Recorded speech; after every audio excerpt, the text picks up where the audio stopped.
कि उर्दू अदब की शम्मा जलाने आए हैं। क्या कहना, वाह।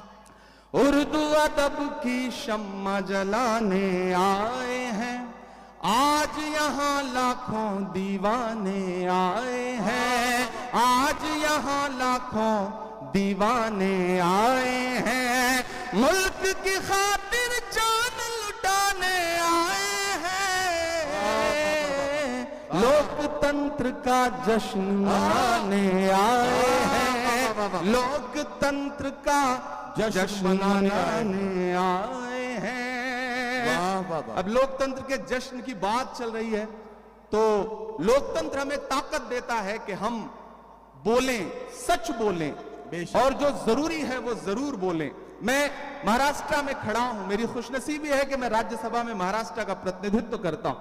इन दिनों महाराष्ट्र सूबे में कुछ लोगों की जब आवाजें सुनता हूं, उनकी बातें सुनता हूं, तो कभी कभी लगता है कि उन पे भी बोलना जरूरी है। मैं 4 मिसरे पढ़ता हूं, मैं नाम नहीं लूंगा, आप बहुत समझदार हैं। अगर आपको लगे कि वही पुराना इमरान बोल रहा है जिसके लिए आप, जिसकी शायरी के लिए आप दुआएं करते थे, तो मुझे दुआएं देना कि हद से ज्यादा बातें करते रहते हैं, हद से ज्यादा बातें करते रहे, हद से ज्यादा बातें करते रहते हैं, पद से ज्यादा बातें करते रहते हैं, आपके सूबे में भी कुछ 1.5 फुटिया लोग, बड़े समझदार लोग हैं, तैयार रहिएगा, कोई हाथ खामोश नहीं रहना चाहिए अगले मिसरे पर, कि हद से ज्यादा बातें करते रहते हैं, पद से ज्यादा बातें करते रहते हैं,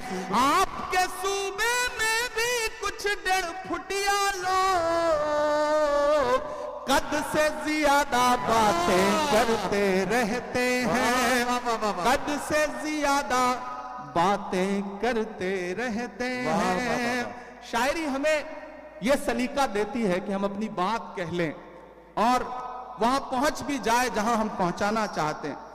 जितेंद्र भाई, सबके मन में यह बात है लेकिन शायद कोई बोलता नहीं इस बात को। मैं 4 मिसरे पढ़ता हूं कि खुद को पहरेदार बनाए बैठा है, खुद को पहरेदार, खुद को पहरेदार बनाए बैठा है, नफरत का बाजार बनाए बैठा है, नफरत का बाजार बनाए बैठा है, शर्म नहीं आती है अपने हाकिम को,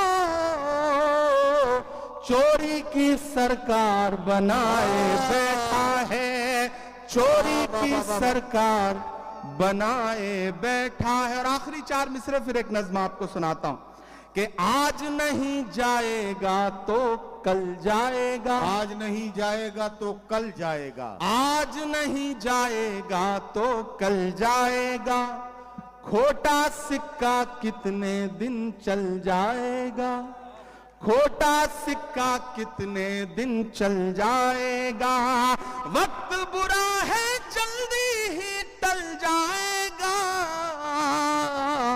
फिरौनों के घर मूसा पल जाएगा, फिरौनों के घर मूसा पल जाएगा। बहुत शुक्रिया, बहुत मोहब्बतें। मैं एक नज्म सुनाना चाहता हूं जिसके लिए तमहीद बना रहा था, वक्त बहुत कम है। हमारे सदर मोहतरम भाई साहब जितेंद्र भाई, सोनू हाशमी, गुड्डू साहब और खुसूसी तौर पे मैं अपने साथी दोस्त शमीम साहब को बहुत मुबारकबाद दूंगा। मैं आज जिम्मेदारी से यह बात कहता हूं कि दुनिया के तमाम मुल्कों में भी हम सारे लोग जाते हैं, ज्यादातर शायर, और हिंदुस्तान के भी हर शहर में हम मुशायरा पढ़ते हैं, लेकिन मुंब्रा का जो ये मुशायरा है इसका इंतजार न सिर्फ शायर करते हैं बल्कि हिंदुस्तान की आवाम भी इस मुशायरे का इंतजार करती है, और पूरे हिंदुस्तान में इससे बड़ा मुशायरा कोई नहीं होता, ये गारंटी के साथ ये बात मैं कह रहा हूं। और जिस तादाद में आप सारे लोग आते हैं वो बहुत कमाल की बात है। मैं एक मतला और एक शेर पढ़ता हूं, फिर एक नज्म सुनाता हूं। ये किसने कह दिया तुमसे कि बस पंचर बनाते हैं, एक गाली जो हर दिन हमें दी जाती है, एक तंज जो हर दिन हम पे किया जाता है। मैं एक मतला पढ़ता हूं और आपसे दुआ मांगता हूं कि ये किसने कह दिया तुमसे कि बस पंचर बनाते हैं। तैयार रहना मुंब्रा वालों, तैयार रहना मुंबई वालों। ये आप सबके कानों में कहीं ना कहीं ये पिघला हुआ शीशा आपके कानों तक आता है जब एक गाली हमको दी जाती है कि ये तो पंचर बनाने वाले लोग। मैं शेर पढ़ता हूं। ये किसने कह दिया तुमसे कि बस पंचर बनाते हैं। ये किसने कह दिया तुमसे कि बस पंचर बनाते हैं। वतन पर हंस के कट जाते हैं ऐसे सर बनाते हैं। वतन पर हंस के जो कट जाए ऐसे सर बनाते हैं। मैं फिर से बोलता हूं। ये किसने कह दिया तुमसे क्या बस पंचर बनाते हैं। वतन पर हंस के जो कट जाए ऐसे सर बनाते हैं। वतन पर हंस के जो कट जाए ऐसे सर बनाते हैं।